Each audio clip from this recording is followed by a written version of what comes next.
Hello everyone, before we get into today's video, I would like to ask everybody to like and subscribe. I would also like to thank you all for the support on my last video. As of the time we're recording this, it's at 800 views and is still climbing. Thank you all for the support, and let's get into it. The Broken Steel DLC takes place exactly 2 weeks after the end of the base game story. A lot of things that happen in this DLC are not affected by the main story. For example, there's only 2 different things, in my opinion, that really affect this story in this DLC. That would be choosing to let Sarah Lyons go into the Purifier instead of yourself or a companion, and the other one would be placing the FEV virus into Project Purity. Overall, that doesn't really have any overall story ramifications, but it does affect this DLC very slightly. At the beginning of this DLC, you wake up from a 2-week-long coma caused by the events that took place at the end of the story during the Project Purity mission. You talk to Elder Lyons, who sends you to the Rockland Car Tunnel, which is at the southwesternmost portion of the map. He tells you to talk to Paladin Tristan, which then initiates an assault on an Enclave base, as can be seen on screen now. This is the second and only time in this game that we get to see Liberty Prime actually doing anything. As you can see now, the main turn of event in this DLC at the beginning is that Liberty Prime gets destroyed, which I will cover later as being a massive part of the story overall. You will see why. From there, you go into the base after talking to Paladin Tristan, who basically tells you that you need to get in there and find something to make the destruction of Liberty Prime worth anything at all. You fight through a lot of high-level Enclave members to make it through this relay station and find nothing but a little bit of code, which then sends you back to the Citadel to talk to Scribe Rothschild. In the end, none of this really matters. It only gives you a location. It's just filler, in my opinion. A good way to get XP, but it is a filler quest just to pad this DLC and make it a little longer than what it was originally meant to be. After talking to Scribe Rothschild, he sends you to Paladin Tristan, who has apparently returned to the Citadel along with you. From there, Paladin Tristan will send you to Old Olney to retrieve the Tesla coil, which can be found under Old Olney, which is a new part of this DLC. It adds an underground location to Old Olney, or expands on the original that was there, giving it a little bit more story, more enemies, and more things to find. From here, this will add a massive part of this DLC, and overall the edge that the Brotherhood needs to fully defeat the Enclave in the Capital Wasteland at the end of this DLC. After fighting through hordes of Deathclaws and Enclave soldiers in power armor, you retrieve the Tesla coil and return back to the Citadel and talk to Paladin Tristan, who then informs you that you have to go to the White House Plaza and go to the Underground Metro to head to Adams Air Force Base, which, as you can see here, is infested with ghouls, and it has a whole other side mission that couples along with the original story of this DLC. You'll talk to a computer mainframe named Margot. That's the way that you can get the robots in this DLC to not be hostile. As you can see here, they actually help me. However, if you do not have a science skill high enough, they will consider you an enemy and continue to attack you throughout the rest of the time that you're in this area, and it makes things so much more difficult than what they need to be. There are 2 ways to complete the Presidential Metro portion of this quest. You can either kill all of the robots and install the breakers yourself, or plug up the entrances that the ghouls are coming through and letting the robots fix the metro themselves. Either way, you'll still end up going to Adams Air Force Base, which is a very nice location, and not a whole lot of places to explore, but it's still a good addition to the game. After arriving at Adams Air Force Base, you will fight a couple of Enclave soldiers who are standing guard at the entrance to Adams Air Force Base through the metro. After completing this portion and killing the Enclave soldiers, you will go outside where you find a airdropped supply crate from the Brotherhood of Steel containing the Tesla cannon, which is a very good weapon, as you'll see during multiple parts of the upcoming clips in the background. I use this weapon to one-shot high-level Enclave soldiers and turrets. Very good weapon. I'll cover it a little bit more later.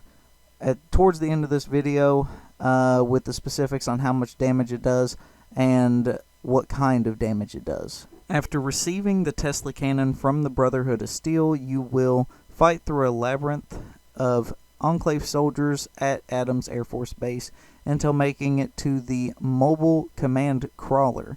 Once you get here, you'll fight through multiple different locations inside the crawler, crawling with enemies. You will find a Deathclaw portion. You'll find a portion of only robots, an armory with multiple different weapons and armor that you can find that are unique to this DLC. At the very end of this DLC, you will find the option to either blow up the Citadel or the Mobile Crawler. I choose to blow up the Mobile Crawler, as it is canon in the story to do this, as you'll see later. Now it's time to cover something a little bit different. So this DLC adds a couple of different armors. We're only going to be covering the main armors that are added by this DLC. First is the Enclave Hellfire armor, which gives a damage resistance of 50, has 2,000 item HP, gives the effects of +1 strength, +30 fire resistance, and +15 radiation resistance. It weighs 40 pounds and has a value of 1,000 caps.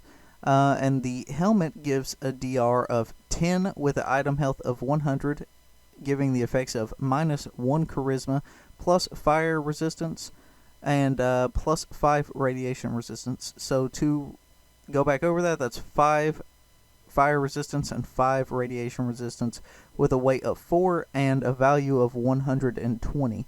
Next is the Composite Recon helmet, which it says on the wiki is a cut content item, but in my game, however, I was able to find this on Xbox 360, Xbox One, and PC. I was able to find the Composite Recon helmet, which I will cover here just in case I am wrong or the wiki's wrong. It says here that it gives a DR of 4, item HP of 70, the effect of +1 perception, a weight of 3, and a value of 40.